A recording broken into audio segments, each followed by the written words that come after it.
The regular season's over, which means it's time to get ready for Red October.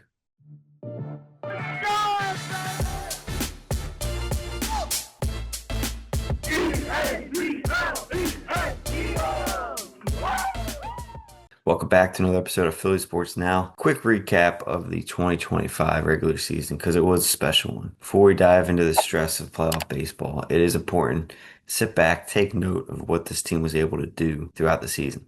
And you look at it. I get it. I know obviously you want to win a game here and there and you want to get the one seed. But just from a team standpoint, you look at it. Trey Turner, congratulations. National League batting title. First time the Phillies have had a batting title since Richie Ashburn in 1958. Kyle Schwarber, your National League home runs leader. Kyle Schwarber, your RBI MLB leader. The Phillies get 96 wins on the season, the most since 2011. You win 35 series on the season, most in franchise history. You get 55 home wins, the most in franchise history. And you have the best winning percentage in series in baseball. So I think there's a lot to take away from this regular season. And I think once these playoffs get going, if you don't win it, to step back and realize what a success it was. So I think it's important to do that now, right? You don't realize if you do get eliminated or even if you win the World Series, how special this regular season was just because of what this team went through. You lose Bryce Harper for a lot of the season. He would have been a 30 plus home run hitter. You lose Zach Wheeler. You have Christopher Sanchez step up, Jesus Lazardo step up. I mean, talk about that duo right there. Both of them, 200 plus strikeouts on the season. Remarkable number. Zach Wheeler would have had that if he doesn't go down with his injury. So I think this team has really stepped up in different ways. You look at different guys that have gone down. Turner's gone down. You look at Muno Sosa steps in his place. You get the 3 home run game from him, and that was an incredible game in itself. 8 home runs total in that game, a Phillies franchise record in that game. So this team reached a lot of milestones in the regular season by themselves. And now it's time to get ready for the last 11 wins of the season. And it's going to be a fun playoffs. It starts on Saturday, October 4th. We're still waiting the time and the team as the Phillies face the winner of the Los Angeles Dodgers and Cincinnati Reds. So we'll see how that series plays out. All you can hope for, fans, is that series goes 3 games, regardless of the winner. That way they use as much pitching as possible. If you have to use the game one, two, and three starter, a lot better shape against a Christopher Sanchez, who the Phillies get to open up with, and you face the number one on short rest, or you're gonna have to face the number four starter. The difference is big right there, and I think that's gonna go without saying. You look at it, the rest of the National League, Milwaukee Brewers were the one seed, the Phillies were the two seed, Dodgers get the three, Cubs get the four, Padres get the five, and the Reds get the six. So yes, no New York Mets, which is very funny to see with that payroll, with them having the best record in baseball, 45 and 24, and they end up missing the playoffs.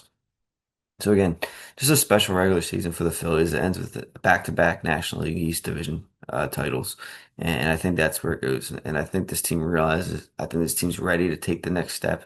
They have a lot of pressure. I mean, you look around; they're the favorites to win the World Series, odds-wise, and I think that you see it. I think with the veteran leadership on this team, I think with the 2 playoff exits last year, they're coming in with an edge.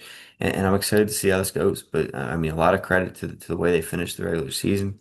You get the series win over the Twins, you get the big series win out in LA. So I think there's a lot of positives heading into the postseason.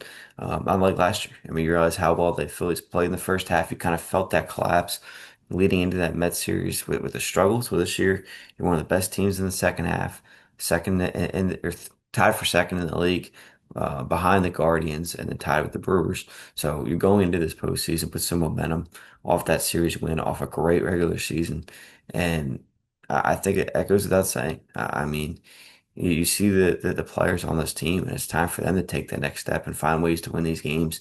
And you have to get ready. And it's going to start right around October. I like what Kyle Schwarber said. He talked to the fans before the game on Sunday, on Fan Appreciation Day, and kind of said, "Hey, you guys are in this with us. We feed off your energy. Bring it to the other team, and find a way to help us get to the next level." And I think it's going to be a big road ahead, obviously. The Dodgers, assuming if they win, is no easy task. But obviously, if the Reds could find a way to win, it's going to start with their pitching. Reds got good pitching. So we'll see what happens. We'll get a preview out for that one once we know our opponent and the times are set in stone. So we'll get that preview out there. But my early takes here for this first round is I like the Guardians over the Tigers. I like the Yankees over the Red Sox. I like the Dodgers over the Reds, and I like the Padres over the Cubs. That'd give you a Phillies Dodgers, NLDS. I'll take the Phillies in that one. Then you get the Padres and Brewers. I'm going to take the Padres in that. Get a rematch of the NLCS in 2022. Phillies take that one as well. Then on the other side, you have the Guardians versus the Mariners, and you'd have the Yankees against the Blue Jays. I'll take the Blue Jays and Mariners in that series. Then the Mariners over the Blue Jays and the Phillies over the Mariners. There's my predictions for the 2025 playoffs. Yes, I think the Phillies get it done this year and they get that first World Series championship in 2008. I think some key players we need to see step up in this postseason are going to come down to Aaron Nola. If you can get that last game you saw of the season from him, pitched fantastic. If you can add that weapon as another pitcher, I think you're going to get good outings from Ranger Suarez, Christopher Sanchez, and Jesus Luzardo. So that fourth star is going to be big once you get past the NLDS if you're able to.